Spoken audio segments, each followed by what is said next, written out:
नमस्ते बच्चों। आज हम मिलते हैं बूंदू से। एक छोटी प्यारी और चमचमाती पानी की बूंद। बूंदू एक शांत और सुंदर तालाब में रहती है। उसके आसपास मछलियां तैरती हैं, मेंढक टर टर करते हैं और आसमान में सूरज खूब तेज चमक रहा है। बूंदू बहुत खुश है, लेकिन उसे नहीं पता कि आज उसकी जिंदगी में बड़ा बदलाव आने वाला है। उसकी एक रोमांचक यात्रा शुरू होने वाली है, जिसे हम कहते हैं जल चक्र, यानी वाटर साइकिल। अब सूरज और भी तेज चमकने लगा है। उसकी गर्म किरणें तालाब के पानी को गर्म कर रही हैं। बूंदू को भी बहुत गर्मी लग रही है।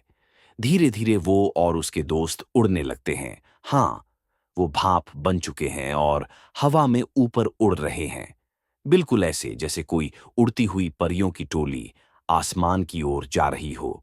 इस उड़ने की प्रक्रिया को कहते हैं इवापोरेशन।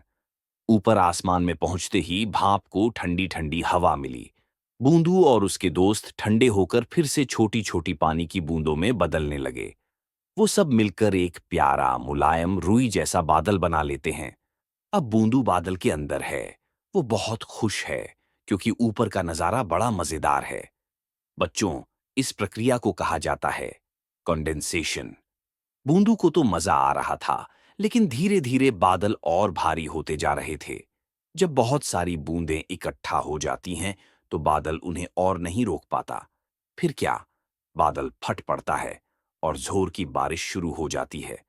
बूंदू अब वापस जमीन की ओर तेजी से गिर रही है, ठंडी ठंडी हवा में, गरजते बादलों के बीच। इस रोमांचक झरझर झरने को कहते हैं वर्षा, प्रेसिपिटेशन। बूंदू अब जमीन पर पहुंच गई है। कुछ बूंदें खेतों में चली जाती हैं, कुछ पौधों की जड़ों में समा जाती हैं और कुछ नालियों के रास्ते नदी और फिर तालाब की ओर निकल पड़ती हैं। बूंदू की भी किस्मत अच्छी है। वो फिर से उसी पुराने तालाब में पहुंच जाती है, जहां से उसने अपनी यात्रा शुरू की थी।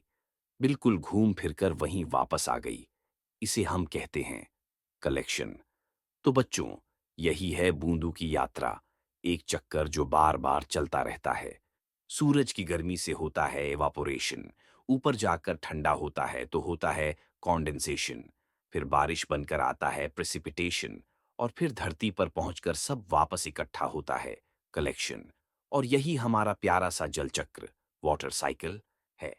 सूरज आया, गर्मी लाया, बूंदू उड़कर बादल में समाया, फिर बारिश बनकर नीचे आया, धरती को उसने खूब भिगाया। बूंदू बोली,